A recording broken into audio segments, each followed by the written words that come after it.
बहू को अदब की नहीं, तुम्हारे बेटे को सबक की ज़रूरत है। रात के 10 बज गए, फिर भी तुम्हारे बेटे का अभी तक कोई अता पता नहीं है। अरे अब तो उसको अपनी जिम्मेदारी समझनी चाहिए ना। शादी हो गई है, उसको घर पर टाइम पर आ जाना चाहिए। आखिर उसकी बीवी कब तक रात को उसका इंतज़ार करती रहेगी और अपनी नींद खराब करेगी। उसका तो क्या है, वह तो सुबह लेट तक सोता रहता है, पर बहू को तो सुबह उठकर और भी बहुत सारे काम करने होते हैं घर के।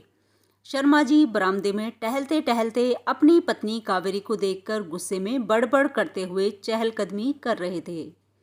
कावेरी जी अपने चश्मे को उतारते हुए बोली, शर्मा जी रहने दीजिए आप तो। अरे क्या हो गया, आ जाएगा। बैठ गया होगा अपने दोस्तों के साथ गपशप करने। और आप क्यों परेशान हो रहे हैं? आप तो जाकर अपनी नींद लीजिए। शर्मा जी गुस्सा करते हुए बोले, हाँ हाँ, तुम अपने और अपने बेटे के बीच में मुझको कहाँ आने देती हो हमेशा। अरे तुम्हारे अंधे लाड़ प्यार ने ही तो उसको सिर पर बिठा लिया। एक तो शादी के 10 साल बाद में हुआ इकलौता बेटा, जिसको तुमने अपने अंधे प्यार में कभी जिम्मेदारी नाम का शब्द नहीं सिखाया। उसकी हर मांग को पूरा करती रहती हो, यह बोल बोल कर कि एक ही तो बेटा है अपना देखने के लिए और सब कुछ है जो इसका ही है। तभी यह ढंग से पढ़ भी नहीं पाया। गुस्सा तो जैसे इसकी नाक पर ही पड़ा रहता है। कितनी बार बोला था कि इतनी जल्दी उसकी शादी मत करो, पहले कोई धंधा पानी सेट करने दो। पर नहीं, हमारे बेटे को ना कोई नौकरी की ज़रूरत है ना बिजनेस की ज़रूरत है। आपका जमाया हुआ सब कुछ इसका ही बोलकर इसकी शादी भी कर दी, अपने अरमानों को पूरा करने के लिए। अपनी बहू रुचि के अरमानों का क्या बेचारी का। सारा दिन छोटी छोटी बात पर इसके गुस्से का शिकार होती रहती है। एक गरीब परिवार की बच्ची को देखकर कभी तो तरस आता है। लगता है इसके साथ नाइंसाफ़ी तो नहीं करा दी हमने। अब कावेरी जी का गुस्सा यह बात सुनकर और भी ज़्यादा हावी हो गया था। वह बोली, शर्मा जी आप कमरे में जाकर सो क्यों नहीं जाते?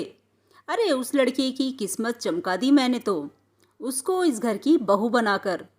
अरे एसी में सोती है, मायके में पंखा भी नहीं था। कहीं 5 मिनट का सफ़र भी करना हो तो गाड़ी से जाती है। ऐसी भारी भारी साड़ियाँ कराकर दी हैं, इसके पूरे खानदान में ने देखी नहीं होंगी कभी। सोने के जेवरों से लाद दिया है मैंने इसको। मायके में दाल रोटी भी ढंग से नहीं नसीब होती थी खाने में, और यहाँ खाने की इतनी वैरायटी हैं कि इसको समझ में नहीं आता कि क्या खाऊं क्या ना खाऊं। बड़े आए नाइंसाफ़ी की बात करने वाले। अरे ऐसा घर और मेरे हीरो जैसा बेटे को दामाद के रूप में इसका बाप पूरी जिंदगी ना ढूंढ पाता। शर्मा जी हमेशा की तरह बेचारे कावेरी जी का गुस्सा देखकर दुम दबाकर कमरे में सोने चले गए। वह जानते थे इन दोनों माँ बेटे के बीच में कभी उनकी कोई दाल नहीं गलेगी। रात के 11 बज चुके थे। कावेरी जी का बेटा विजय घर पर आ गया। रुचि ने विजय के लिए खाना लगाकर टेबल पर रख दिया। थाली में रखा ठंडा खाना देखकर विजय गुस्सा हो गया और रुचि पर चिल्लाया, पूरे दिन एसी चलाकर सोती रहती हो, अपने पति के लिए 2 रोटी गर्म भी नहीं बना सकती क्या? रोटियों को उठाकर रुचि की तरफ फेंकते हुए बोला, तुम खा लो इन रोटियों को। विजय की तेज आवाज़ सुनकर शर्मा जी की नींद भी उड़ गई थी। कावेरी जी बहू पर चीखते हुए बोली, अरे रुचि, तुमको अदब नाम की कोई चीज़ है या नहीं? अरे मेरा बेटा ऐसा खाना खाए ठंडा, अरे कम से कम इसको गर्म ही कर देती, बना नहीं सकती तो। रुचि बोली, माफ़ कर दीजिए माँ जी, मैं अभी बना देती हूँ। आज सुबह से ही मेरे पेट में बहुत तेज़ दर्द हो रहा है, इसीलिए मैं दर्द की वजह से कोई काम नहीं कर पा रही। विजय चीखता हुआ बोला, रहने दो, हर वक्त हर काम के लिए कोई न कोई बहाना तैयार रहता है तुम्हारे पास। शर्मा जी कमरे से बाहर आ गए थे। वह रुचि को देखकर बोले, बेटा तुम जाओ आराम करो, कावेरी विजय के लिए खाना गर्म कर देगी। कावेरी जी ने खाना गर्म करके विजय को खिला दिया था और फिर सब अपने कमरे में सोने चले गए। शर्मा जी की आंखों से नींद उड़ गई थी। वह अजीब सी कश्मकश में अपने आप को पा रहे थे। शर्मा जी अपने बेटे के चाल ढाल अच्छे से जानते थे। उनका बेटा ज़्यादा लाड़ प्यार से पला बड़ा एक जिद्दी और गुस्सैल बच्चा था, जिसकी जिद और गुस्सा जवानी होने तक और ज़्यादा बढ़ गए थे।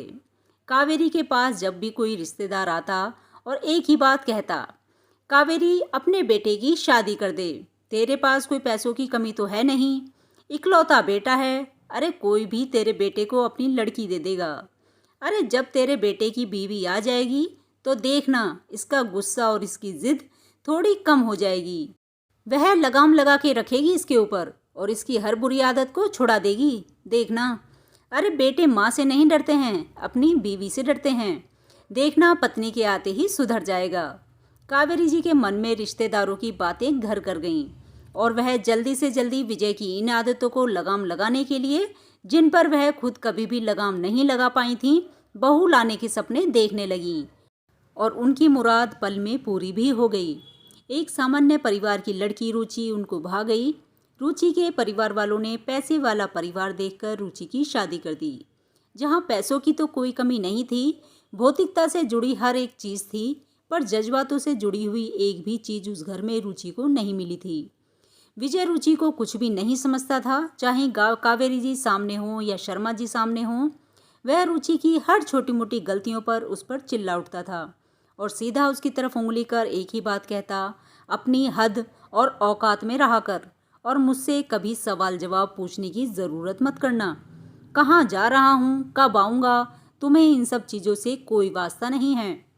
कावेरी जी अपने बेटे की साइड लेते हुए आंसू की बूंद को साफ करती हुई रुचि से कहती हैं, अरे पति है तुम्हारा, उसका हक है तुमको कुछ भी कहने का, इसमें रोने की क्या बात है।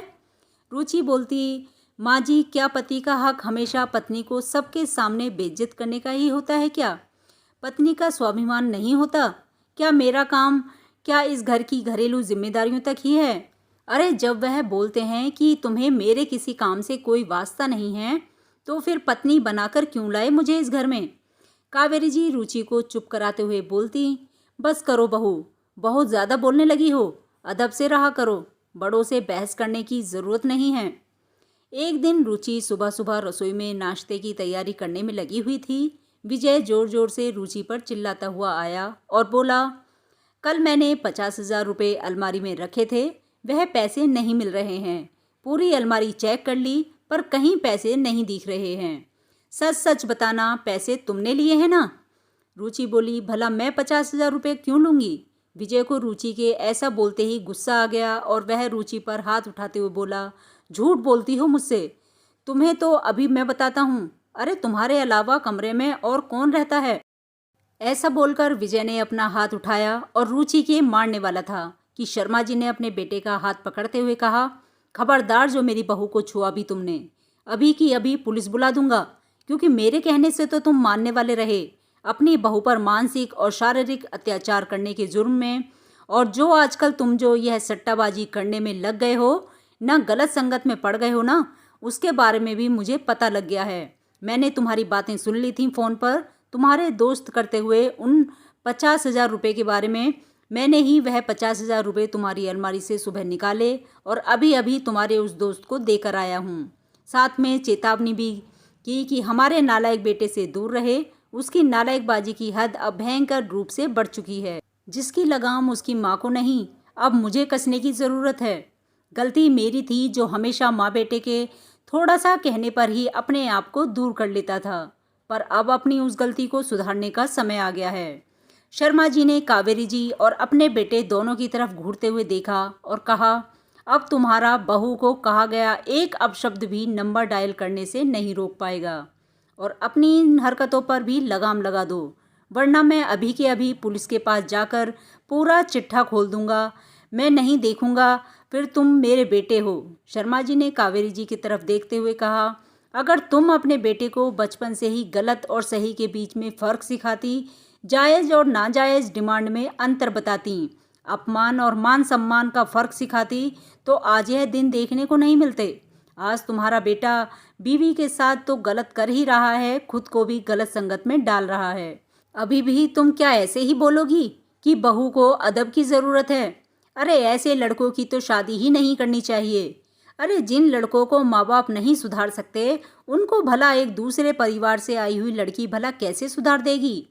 ऐसे लड़कों को तो सिर्फ सबक सिखाकर ही सुधारा जा सकता है। आज शर्मा जी का ऐसा रूप देखकर कावेरी जी और विजय दोनों थोड़ा नरम पड़ गए थे। तो उम्मीद करते हैं कि आपको ये कहानी पसंद आई होगी। तो ऐसी ही वीडियो देखने के लिए प्लीज़ हमारे चैनल को सब्सक्राइब कीजिए, वीडियो को लाइक शेयर एंड कमेंट कीजिए और आप सभी का बहुत बहुत धन्यवाद।